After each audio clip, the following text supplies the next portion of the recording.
Bom, pessoal, então continuando a aula 6, que já está gravada e colocada no YouTube, é, vamos aí dando continuidade.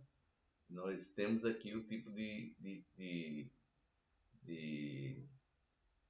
bateria do chumbo ácido. Quais são os tipos mais comuns de bateria chumbo ácido? Nós temos as baterias estacionárias aqui, ó, são dois tipos aqui que eu estou apresentando.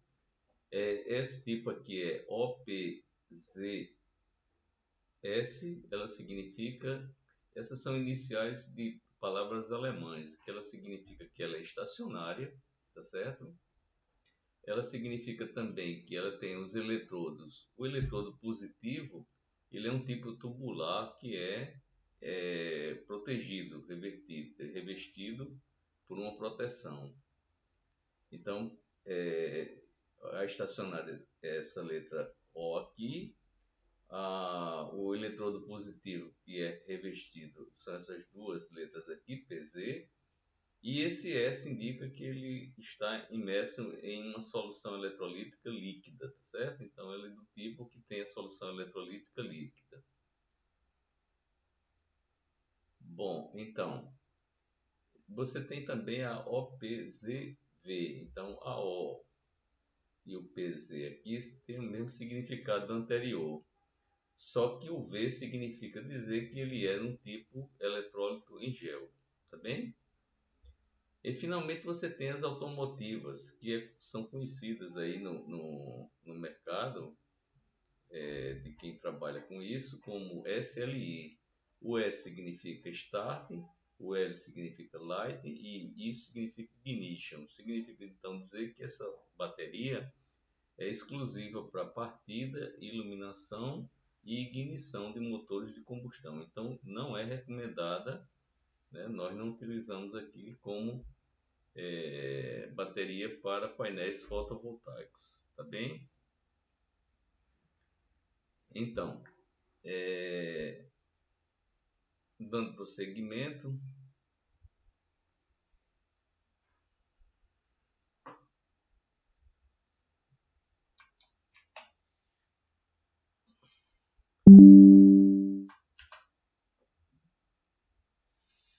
quais são as vantagens da bateria chumbo ácido? Elas têm baixo custo inicial e é uma alta reciclabilidade. No Brasil, existe uma reciclagem de 98% das baterias. Ela tem tolerância à sobrecarga moderada. Ela ela não tem uma intolerância muito grande com relação à sobrecarga, tá bem? Então essas são as vantagens da bateria chumbo ácido.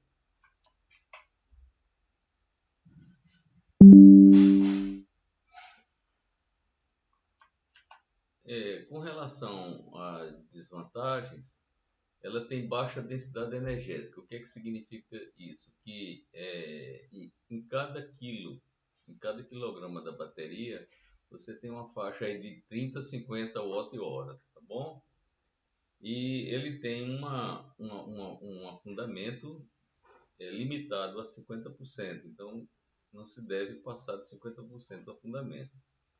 Então você tem uma energia acumulada, se eu quiser representar aqui, digamos aqui, numa figurinha que possa representar essa situação, eu tenho vamos supor que eu tenho aqui a energia total seria mais ou menos aqui, representada aqui por essa linha, e o afundamento seria então 50%. Eu só posso consumir da energia dela 50%, tá vendo? Eu posso consumir 50% da energia. Isso aqui é o que a gente chama de taxa de afundamento, tá certo? Taxa de afundamento. Essas são as iniciais em inglês. Então eu só posso consumir 50% da energia armazenada na bateria. Então, por isso que ela tem essa limitação. A bateria de lítio ela pode afundar mais. Então ela tem necessidade de equalização e ventilação, e ela tem uma vida útil reduzida com a temperatura elevada. Então, quanto maior a temperatura que você colocar aqui, você vai ter uma redução maior de tempo de vida.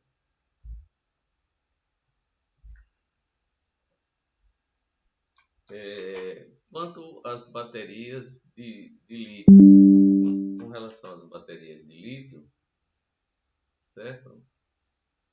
Ela é uma tecnologia dominante, atualmente é uma tecnologia dominante em sistemas atuais, né?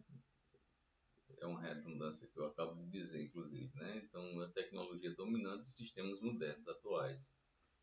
Então, basicamente, a gente tem três tipos de bateria de lítio. Nós temos aqui a LCO, que ele é um óxido de lítio, certo? E cobalto, tá bom? Então, isso se refere ao polo positivo da bateria. O polo negativo é feito de carbono, grafite. Ela tem uma baixa estabilidade térmica e ela tem um risco de incêndio em mau funcionamento, tá bem? Então, esse tipo aqui é o óxido de lítio e cobalto. Nós temos também a NMC, significa dizer que você tem o eletrodo formado por níquel, manganês e cobalto, tá bom? N de níquel, M de manganês e C de cobalto. O polo positivo é a mesma coisa, ela é feito também de carbono grafite, mas o polo, né, positivo é feito com essa liga de níquel, manganês e cobalto, tá bom? Você veja que é o mesmo padrão. É o polo positivo, no caso aqui, é feito dessa liga de óxido de lítio-cobalto, e nesse caso aqui, o polo positivo é feito pela liga de níquel, manganês e cobalto. Nós temos também a do tipo LFP. Essa aqui não tem cobalto. Então, essas duas aqui são baterias com cobalto. E essa aqui, ó, não é com cobalto. Ele é um fosfato de lítio e ferro. Ó. Lítio, certo? E ferro. E aqui é o fosfato. Então, fosfato de lítio e ferro. O polo negativo continua sendo de carbono grafite, mas o polo positivo ele é feito por essa liga aqui. Então, como ele não tem o cobalto, ele não libera oxigênio na queima dela. Então, é praticamente imune à combustão espontânea, tá vendo? Não libera oxigênio em temperaturas altas, certo?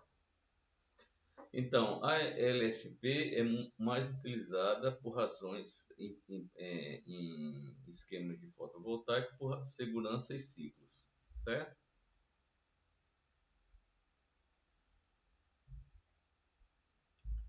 Bem, então,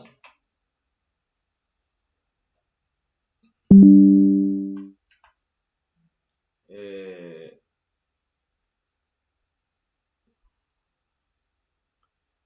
o funcionamento da bateria de óxido lítio-cobalto, né? Só para dar uma ideia, eu não vou me alongar com relação aos outros, mas com relação a essa aqui, que foi uma das pioneiras do bateria de lítio, ela é bem conhecida. Então, como eu disse anteriormente, o eletrodo negativo, que é o anodo, ou ânodo, ele é feito de grafite, de carbono grafite. Está aí a denominação C aqui de carbono, tá? E aí o eletrodo positivo, ele é feito de óxido de cobalto e lítio, tá vendo? Óxido de cobalto e lítio. Então isso aqui, ele caracteriza o polo positivo, que é o cátodo, certo? Aqui é o polo negativo. Então qual é a reação sim, o eletrólito é um sal de lítio em solvente orgânico. Então, no carregamento, o que vai acontecer? Você tem um eletrodo, você tem o óxido de lítio carbono, e no outro eletrodo você tem o grafite, quer dizer, o carbono puro, tá? Aí, o que acontece é que quando você joga cargas elétricas através de um carregamento externo, você vai liberar um desses lítios aqui, ó, uma certa quantidade do lítio aqui desse eletrodo, tá vendo? Ó, para se combinar com o grafite, tá vendo? Então, uma parte desse lítio aqui, ela vai sair dessa composição e vai se combinar, formando aqui, ó, um composto de lítio-carbono, certo? Então, como esse lítio saiu numa proporção de X lítio, então o que ficou lá no eletrodo anterior, eletrodo positivo, é uma quantidade 1 menos X de lítio. Então, ficou 1 menos X de lítio no eletrodo positivo e foi X lítio no eletrodo negativo, certo? Agora, para que aconteça isso, é necessário que você injete elétrons. Então, você vai injetar elétrons aqui, e quando você injeta elétrons, então vai ocorrer essa passagem do elemento líquido do eletrodo positivo para o eletrodo negativo. Então você está armazenando carga. Nesse ponto aqui você está armazenando carga. Armazenando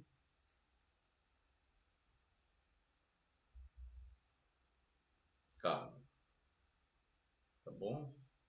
Então você já deixa, a indústria já deixa previamente preparado o eletrodo de carbono, que é o grafite, para receber esse lítio.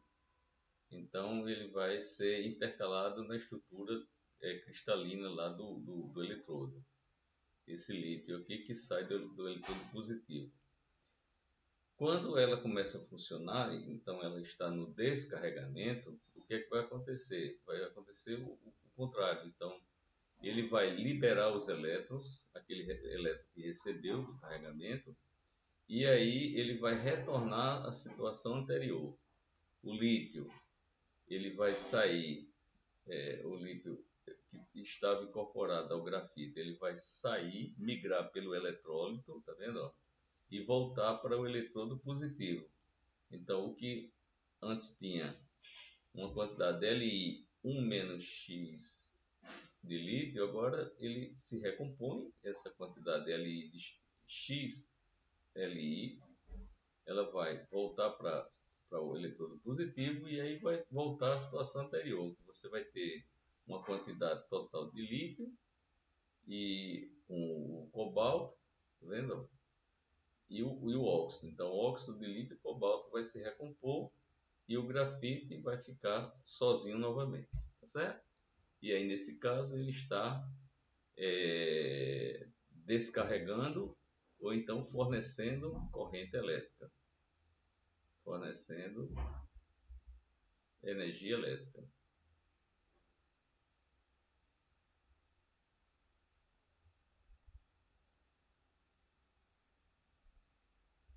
ok? Então é esse o funcionamento da bateria do tipo óxido de lítio-carbono. Desculpe, óxido de lítio-cobalto. Bem, então,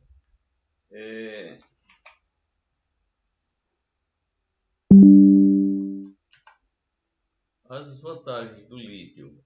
Ele tem uma alta densidade de energia por quilograma. Então, a cada quilograma da bateria, você tem de 90 a 160 watt-hora.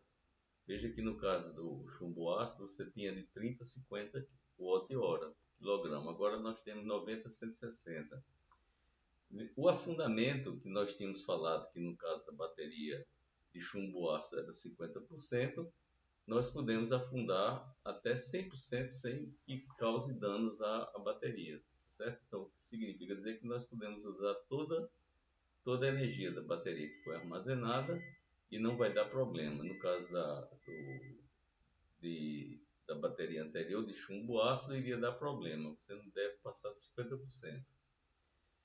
Os ciclos de carga e descarga são maiores do que 5.000. Isso se você garantir um afundamento de no máximo 80%, tá vendo? Então você tem um compromisso. Se você afundar apenas 80%, já é muita coisa. Você pode ter um ciclo maior do que 5.000. a eficiência é de 95% a 98% e a manutenção é zero.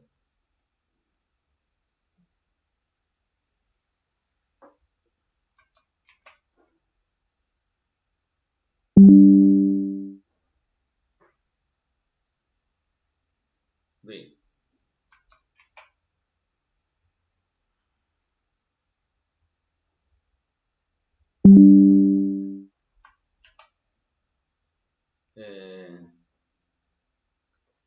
quais são as desvantagens do lítio, né? O custo inicial é de 2 a 3 vezes maior do que a de chumbo ácido. Chumbo ácido, certo? Ela necessita de um sistema que é conhecido na indústria automobilística como BMS, Battery Management System. Então, significa dizer que é um sistema que vai fazer o gerenciamento, tá vendo, ó, da bateria com relação ao carregamento, tá? Para não ter problema. Então, isso aqui é obrigatório para baterias de lítio. Ele tem um risco maior de incêndio para baterias tipo LCO, que nós vimos agora, dióxido de lítio carbono. Ele tem um risco médio para as baterias NMC e risco muito baixo para a bateria LFP, que são as baterias mais seguras, certo? Que são de fosfato, lítio e ferro. Então, e também é sensível à temperatura de carga, tá bom? Então, essas são as desvantagens do lítio.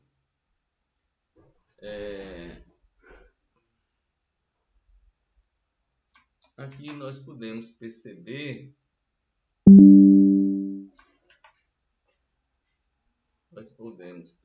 aqui, ó, um quadro comparativo entre as baterias de chumbo ácido e de lítio. Se você aplicar um fundamento de 80%, então você tem, no chumbo ácido, você tem um ciclo de 300 a 500 aproximadamente, recarga e descarregamento, certo? Você tem de 300 a 500, enquanto que no lítio, na bateria de lítio, do tipo específico LFP, você tem de 3.000 a 7.000. Então tem uma grande diferença entre eles dois aqui em termos de ciclo de carregamento. O peso, a gente tinha mostrado que no caso do chumbo ácido ele varia de 30 a 50 watt-hora por quilograma. E aqui no lítio você tem aqui aproximadamente 150, então bem maior, né? 5 vezes maior. A eficiência é 80%, certo? E no caso da lítio é de 95%. O custo inicial é baixo no caso de chumbo ácido e alto no caso de lítio. A vida útil de lítio é bem maior do que a vida útil do chumbo ácido. Tá bem?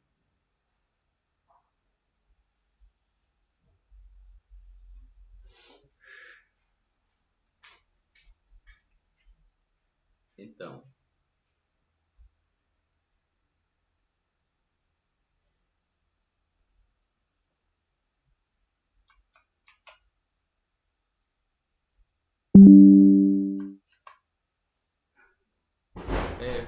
o que é que nós temos para fazer a escolha da bateria? Você tem que ver, no caso de sistemas fotovoltaicos que são isolados, vamos ver quantos dias sem sol, certo? Aí, dependendo da quantidade de dias sem sol que você espera em um determinado período do ano, você vai dimensionar sua bateria para que forneça energia durante aquele tempo. Você vê também a profundidade de descarga planejada. Então, se você quiser fazer uma profundidade de descarga na faixa de 50%, por exemplo, então você vai pegar a quantidade de energia que você vai gastar, certo? E multiplicar pelo menos por 2 para que ele possa afundar 50%, certo? Então a quantidade de energia que você vai precisar depende dos dias sem sol E aí você vai determinar a quantidade de watt-hora e aí você vai multiplicar por 2 se você colocar uma descarga de 50%. Tem que ver também a temperatura local e o espaço e peso disponível, tá certo? Então, aqui,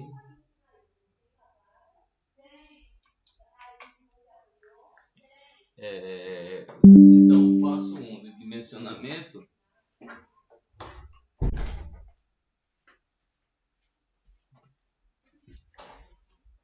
Vamos dar uma olhada aqui num pequeno exemplo de dimensionamento.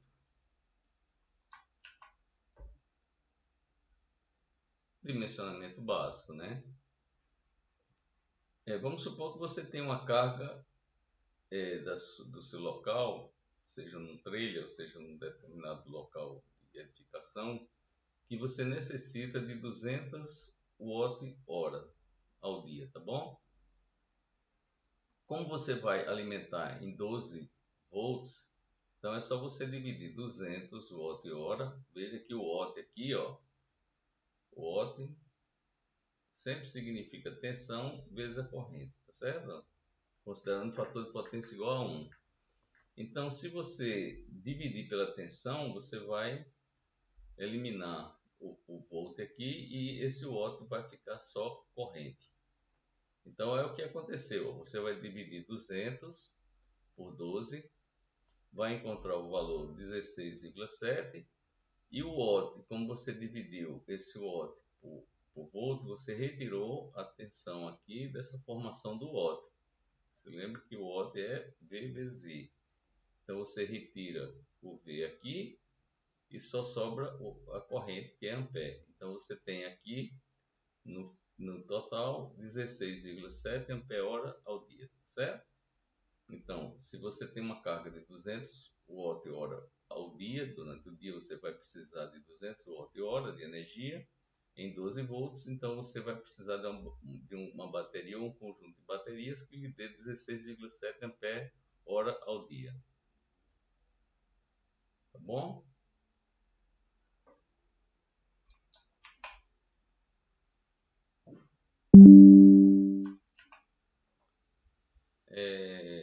Então, segundo passo, a autonomia desejada. Você vai precisar 2 dias sem sol. Ora, se você vai precisar 2 dias sem sol, aquele cálculo que nós fizemos é para um dia. Mas nós notamos que, no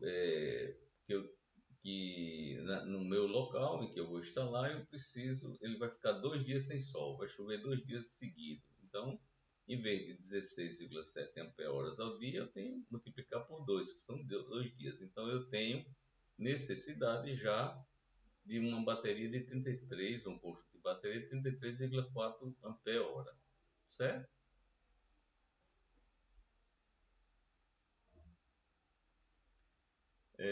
Então,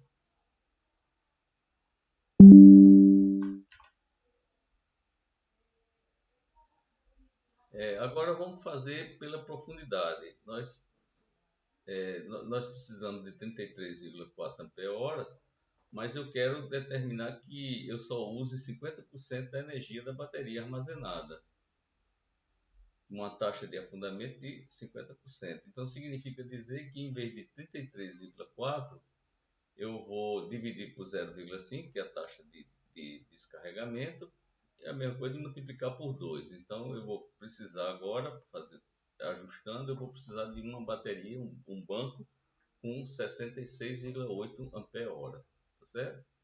Caso eu opte pela bateria de lítio, aí eu posso usar até um fundamento de 90%, quer dizer, eu posso usar até 90% da energia armazenada. Aí eu vou fazer o mesmo processo, eu vou pegar o 33,4 e dividir por 0,9, que é a taxa de afundamento, e já iria encontrar uma bateria de lítio menor, de 37,1. Veja que aqui é de chumbo ácido, seria de 66,8 ampere-hora. Certo?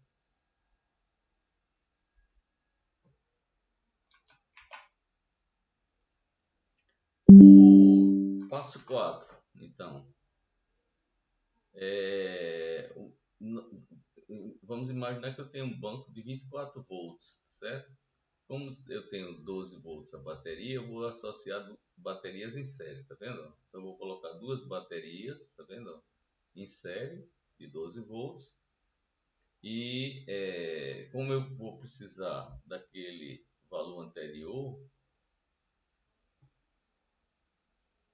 como eu vou precisar, como a gente tinha calculado 66,8, eu tinha calculado 60 em chumbo ácido, 66,8 ampere hora, tá certo? Então vamos arredondar para 100. Isso no caso de bateria de chumbo ácido. Como eu vou precisar? Isso aqui é a corrente elétrica. Como eu vou precisar de 24 volts, eu coloco duas baterias em série. Então, no final das contas, eu tenho um dimensionamento de um banco de baterias que vai me fornecer 24 volts, quer dizer, duas baterias de 12 volts, e uma capacidade de ampere-hora de cada uma seria de 100 ampere-hora. Tá bom? Então, isso conclui o nosso dimensionamento. Tá ok? Bom, então,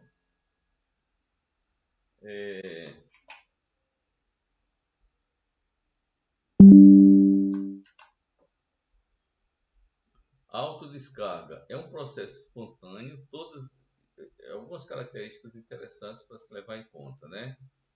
A primeira delas, a autodescarga, é um processo espontâneo.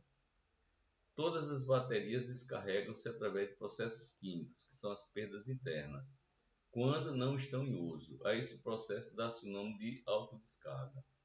A taxa de autodescarga é normalmente especificada como uma percentagem da capacidade nominal que é perdida cada mês. Ok?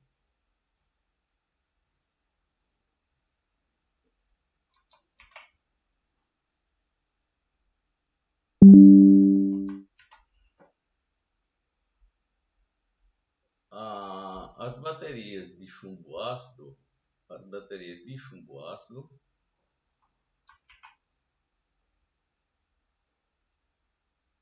podem descarregar, podem perder de 5 a 30% ao mês, tá vendo? Dependendo da temperatura e composição química de sua célula.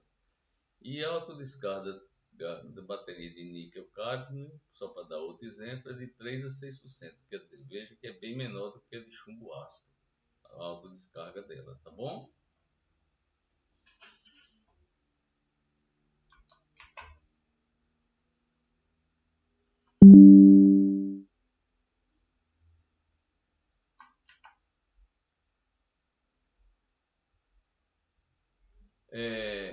A capacidade de energia é o número total de watts-hora que pode ser retirado de uma célula ou bateria totalmente carregada, certo? Geralmente é obtido pelo produto da capacidade em ampere-hora pela tensão nominal. Teoricamente, uma bateria de 200 ampere-horas deve ser capaz de fornecer corrente de 200 amperes durante uma hora ou 50 amperes por 4 horas, tá vendo? Porque 50 vezes 4 dá os 200. Ou 1 ampere por 200 horas, a mesma coisa. 1 vezes 200 dá 200 ampere-hora. Esta capacidade pode ser influenciada pela velocidade de carga ou descarga.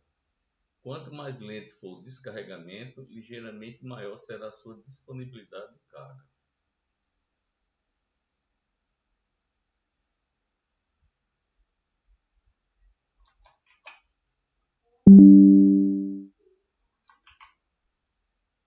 É,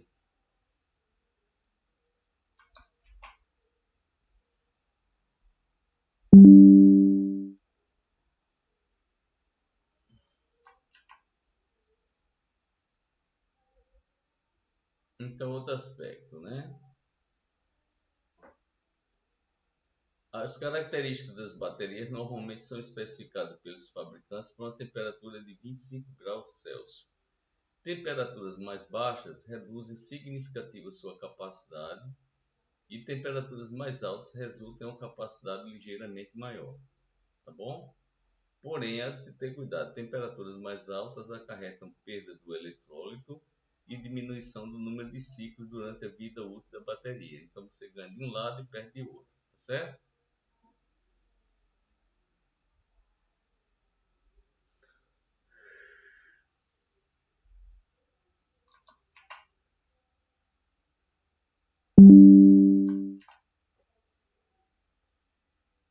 Ciclo. A sequência carga-descarga de uma bateria até uma determinada profundidade é chamada de ciclo.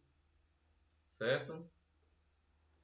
Então, outra coisa que a gente já tinha falado, só para fazer a definição, né? É a densidade de carga. Densidade de carga. É a capacidade de energia nominal normalizada pelo volume. Ou você vai colocar o watt-hora por litro, ou então watt-hora por grama, tá bom? Da bateria, grama ou quilograma.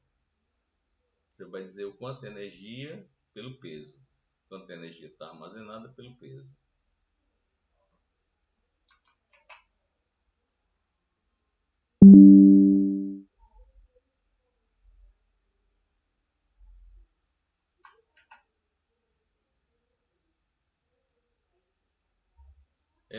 O processo de descarga é o processo de retirada da corrente elétrica de uma célula ou bateria mediante o acoplamento de uma carga, através da conversão de energia química disponibilizada como potencial eletroquímico em energia elétrica no interior da célula.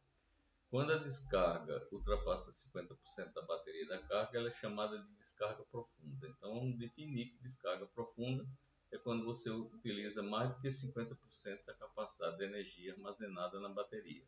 Tá bom?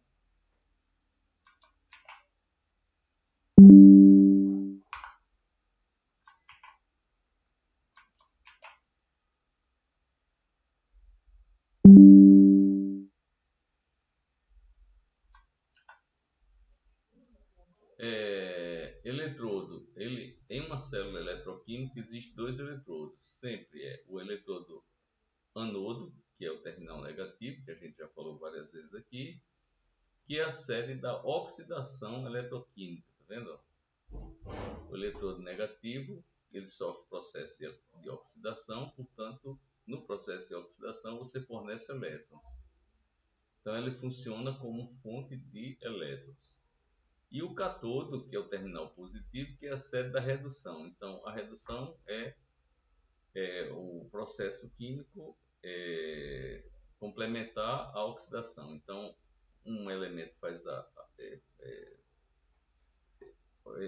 em um elemento ocorre uma redução e em outro elemento ocorre a oxidação. Então, como no terminal negativo ocorre a oxidação, o terminal positivo ocorre a redução, tá?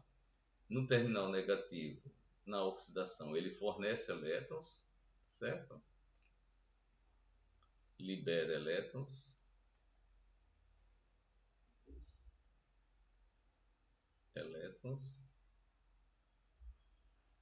E no processo de redução, ele recebe elétrons.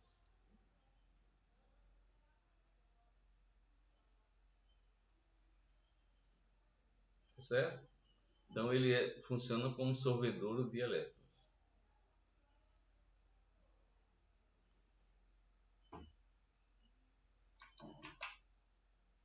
Outra definição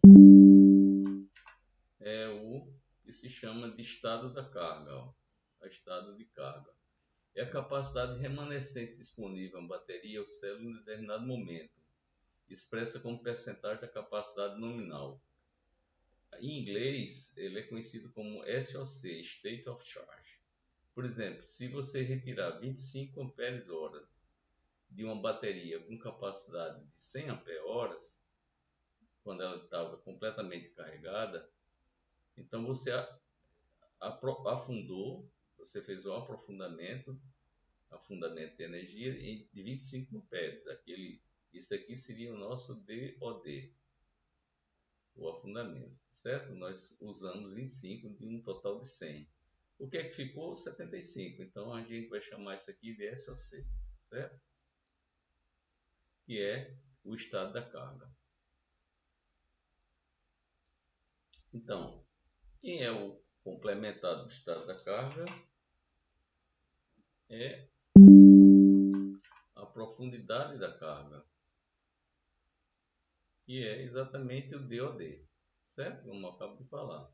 Indica quanto da capacidade nominal da bateria foi retirada a plena carga. Então, DOD significa em inglês Depth of discharge.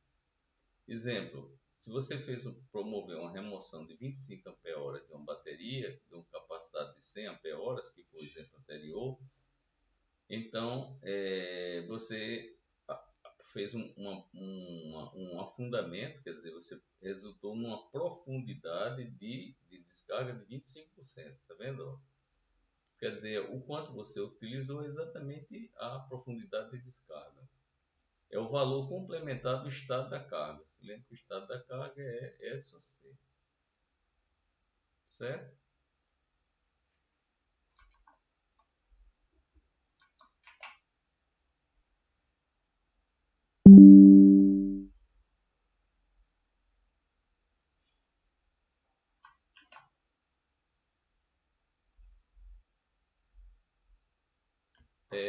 Sobrecarga é o fornecimento de corrente elétrica a uma célula após a mesma ter atingido a plena carga. Então, mesmo que ela tenha atingido a plena carga, você ainda continua fornecendo corrente elétrica.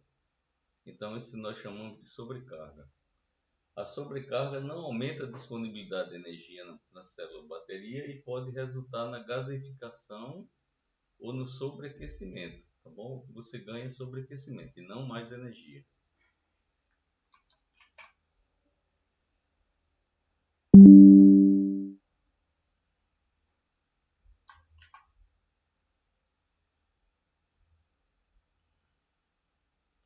A gaseificação, que eles chamam de borbulhamento, né? Pode ocorrer em baterias de chumbo ácido, sendo chamada de borbulhamento da bateria. Ele corresponde à geração de gás em um dos seus eletrodos. A gaseificação ocorre em uma situação de carga para tensões acima da tensão de flutuação. Com essa sobrecarga, toda a corrente elétrica passa a ser consumida no processo de eletrólise da água presente no eletrolítico. Então, quando ocorre a eletrólise, ele vai quebrar a molécula da água e produzir o hidrogênio e o oxigênio, certo? Pode levar à perda do eletrólito e o aumento da resistência interna da bateria.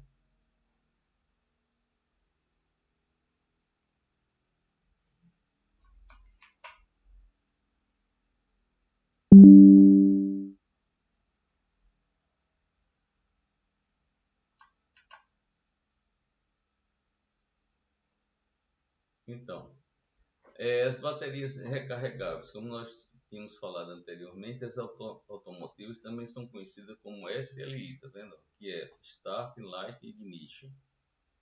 Eles são projetados para descargas rápidas com elevadas taxas de corrente e reduzidas profundidades de carga. Tem um maior número de placas e placas mais finas. Não são adequadas para sistemas fotovoltaicos. Então, não vamos utilizar as baterias automotivas. Elas não vamos utilizar. Mesmo porque as automotivas elas foram projetadas para estarem em movimento. Então, quando eles estão em movimento, então o eletrólito está em constante movimento interno. Então, os íons eles ficam sempre flutuando no meio líquido, quando se trata de baterias líquidas, de eletrólito líquido. Então, ela não deixa ser depositado no fundo os íons. Então, por isso que ela tem que ficar sempre em movimento. Então, se você deixa ela parada, ela vai ter dificuldade em recarregar, porque os íons eles vão ficar mais na parte inferior do eletrólito.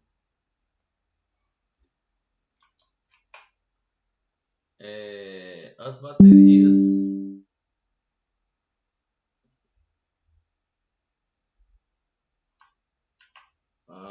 baterias recarregáveis, elas podem ser baterias de tração, tá vendo? Indicadas para alimentar veículos elétricos, como por exemplo empilhadeiras, e são projetadas para operar em regime de ciclo diário com carga profunda e taxa de descarga moderada.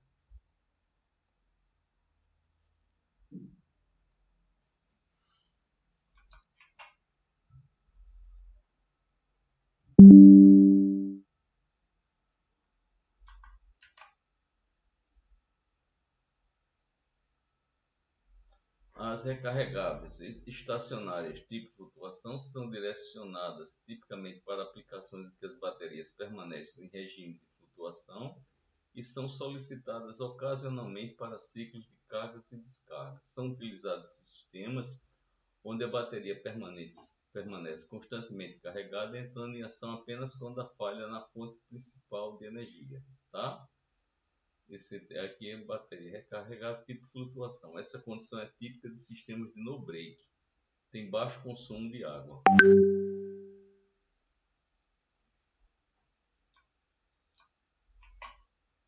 Outro tipo de bateria estacionária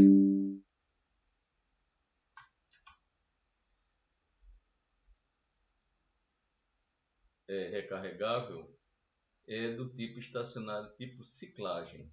Elas são projetadas para aplicações onde há descargas frequentes e profundas.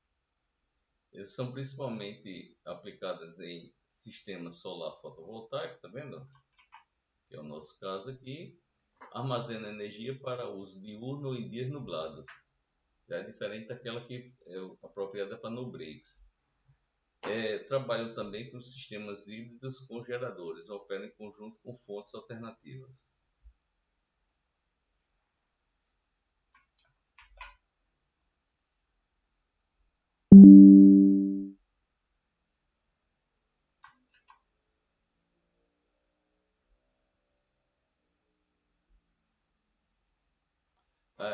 Quanto ao confinamento, as baterias abertas são chamadas de baterias ventiladas. São baterias que necessitam de verificação periódica e eventual correção do nível de eletrólito. Devem trabalhar na posição vertical.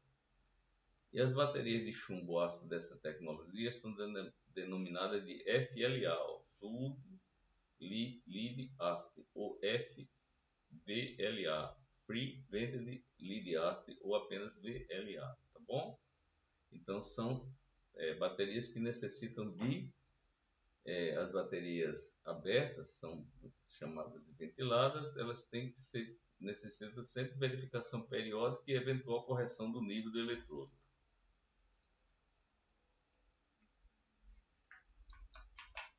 Diferentemente desse tipo, existe também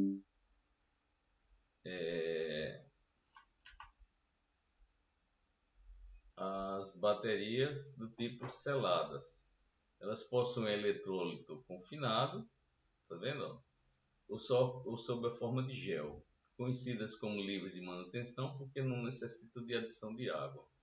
As baterias chumbo ácido dessa tecnologia são denominadas em inglês VRLA, Valve Regulated Lead Acid. Bom, pessoal, então é isso aí. Terminamos nossa segunda aula dessa aula sexta. Espero que vocês tenham agregado mais conhecimento com essa aula, que foi o objetivo nosso, tá bom? Lembrando que essa é uma aula dada para o curso de tecnologia superior, tecnologia de energias renováveis da UEPB, mas que está aberta ao público para que todos possam usufruir, tá bom? Muito obrigado.